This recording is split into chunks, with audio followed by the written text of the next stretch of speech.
Hey everyone, welcome to day 3 of remote learning in civics. Today we're going to finish up our current unit, Article 2, the executive branch. So we're going to start off today by reviewing those 5 fill-in-the-blank questions that I had for you at the end of the video yesterday. I asked you to put your answers in your Bellwork section in your civics notebook. Wherever you put those, please take those out so we can review those. Now I just want to let you know that moving forward, I'm not going to put the answers up on the screen. I'm sure some of you guys yesterday just fast forwarded through the video and looked for the answers as they appeared on the screen. I want you to listen to the explanations in the lecture so that you can really master this material when we take a unit test. So let's review these 5 fill-in-the-blank questions. This is really just a review from a previous unit earlier in the year. In the political process unit, we had a section for voting in elections. So we actually already talked about the presidential election and the Electoral College, but I figured since it deals with the president and we're talking about the executive branch and the president right now, it's not a bad idea to review it. So if you could answer numbers 1 through 5, you're in pretty good shape. However, if you could not answer these, not a problem. That's what today's lesson is all about. So before we get to the notes and talk about it, let's just review the answers quickly. Number 1, first, the registered voters in each state vote for the candidate they want to win the presidency. These individual votes are known as the popular vote. Number 2, then whichever candidate wins the most votes in a state receives all of that state's electoral votes. Number 3, the only exceptions are Nebraska and Maine. Those states can split up their electoral votes instead of doing the typical winner-take-all system. Number 4, the amount of electoral votes each state has is equal to the total number of congressmen each state has. So the bigger the population of the state, the more electoral votes that state has. Number 5, after each state has cast its electoral votes for a candidate, the winner of the presidential election is the candidate who receives a majority of electoral votes, which is at least 270 or more electoral votes. So if you did not do okay on those fill in the blanks, not a problem. That's what this lecture today is all about.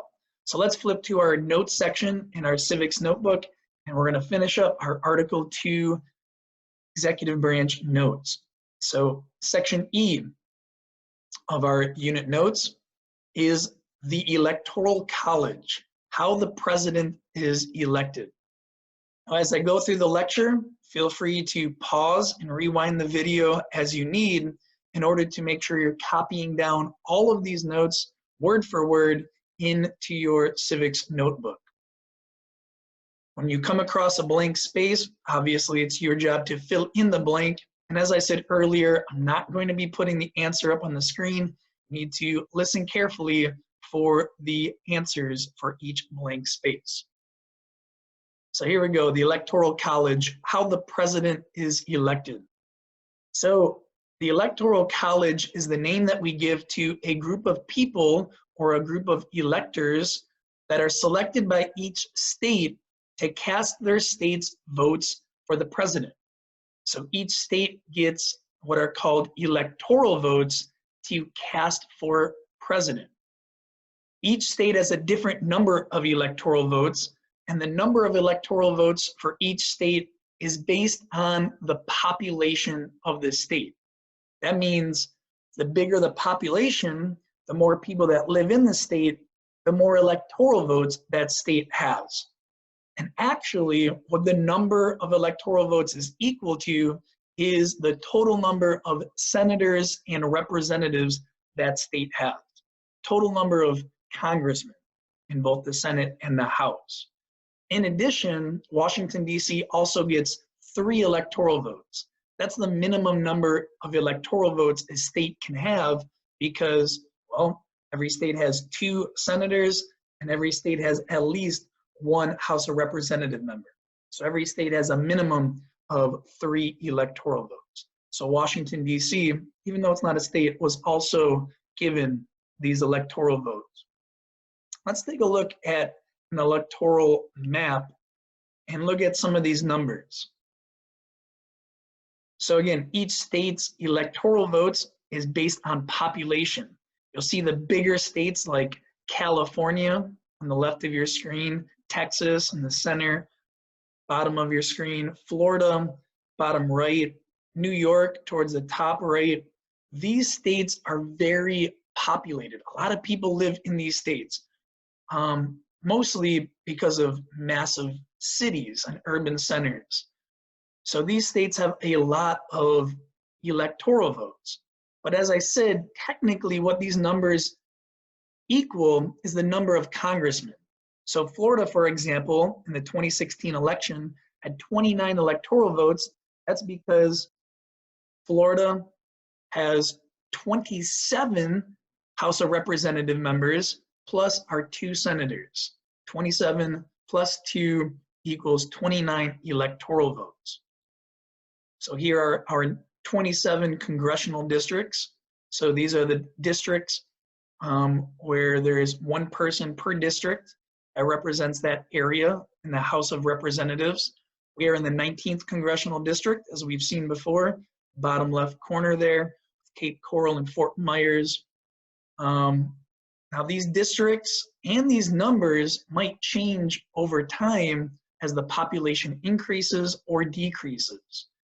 And in fact, this year is a census, the 2020 census. So we're going to see these numbers, specifically, these numbers across the country fluctuate a little bit in the near future. So here's a look at the congressional districts here in Florida. We're going to talk about Maine in just a minute.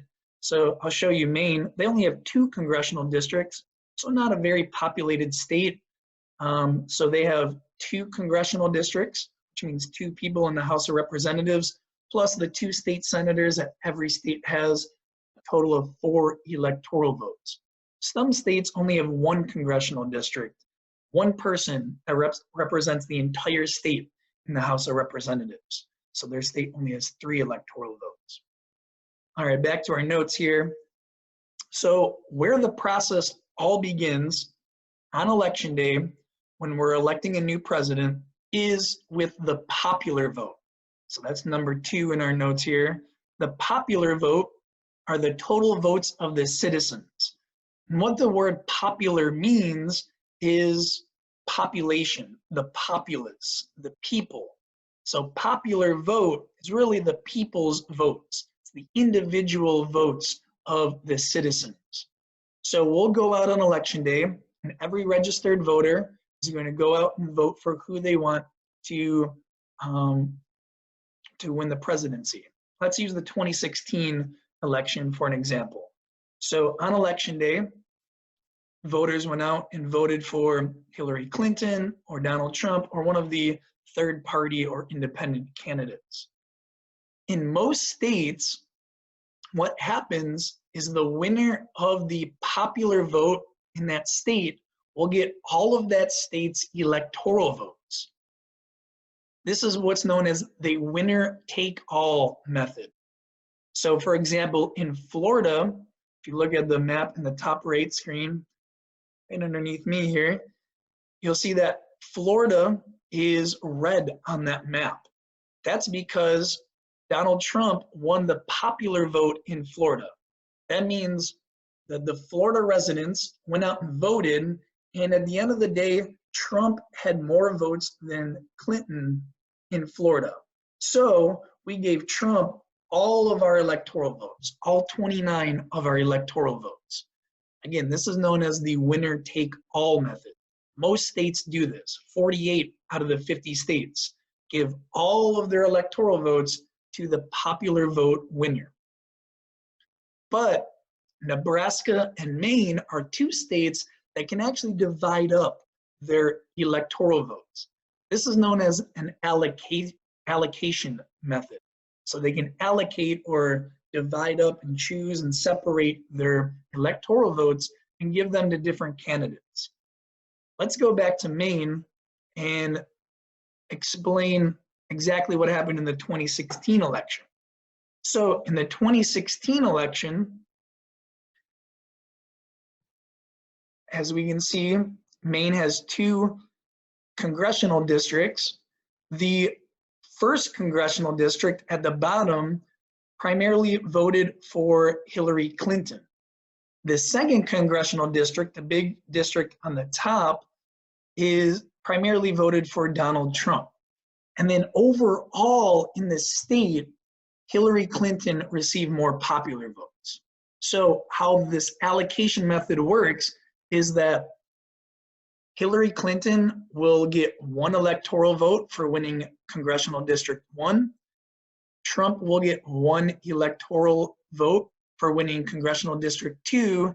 And then Hillary Clinton will get 2 more electoral votes since overall in the state, she won the most popular votes. So she'll get those 2 other electoral votes from the 2 state senators. And actually, if we go back to this electoral map, we'll see Maine in the top right corner. You'll see that it's primarily blue, but a little red dot. So 3 electoral votes to the blue candidate, the Democratic candidate, Hillary Clinton, and then 1 to the Republican, symbolized by the color red. And it actually even says Maine Congressional District 2, CD2. So that's where Trump got his 1 electoral vote from Maine. If you can find Nebraska in the center of your screen, NE, you'll see that Nebraska is all red. That means in all 3 congressional districts and overall, Trump won. So Trump got all 5 of Nebraska's electoral votes. They didn't need to split them up.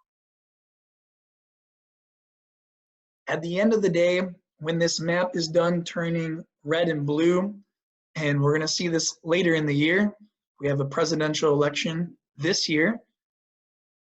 At the end of the day, what a candidate needs to win is a majority of electoral votes. There are a total of 538. So if you count up all of the electoral votes from the 50 states plus Washington, D.C., that's 538. A candidate needs a majority of those to vote. A majority is more than half. So half of 538 would be 269. We don't need half, we need more than half. So we need at least 270 electoral votes to win. In the case that nobody gets a majority of electoral votes, which isn't likely to happen nowadays with a 2-party system with 1 Democrat and 1 Republican, primarily the main candidates going at it, and no other 3rd candidate winning electoral votes, it's very unlikely. But in the case that no candidate gets a majority, everybody gets below 270 electoral votes, then the House of Representatives actually takes a vote and decides on the winner. So if you guys have any questions for this last section of our notes, for this last lecture of our unit, please feel free to message me on Edmodo, or please stop by my office hours on Zoom, which are daily, Monday through Friday, from 1:20 to 2:05. You can find the meeting ID and the password every day on my Edmodo post. So stay safe out there, and see you guys soon.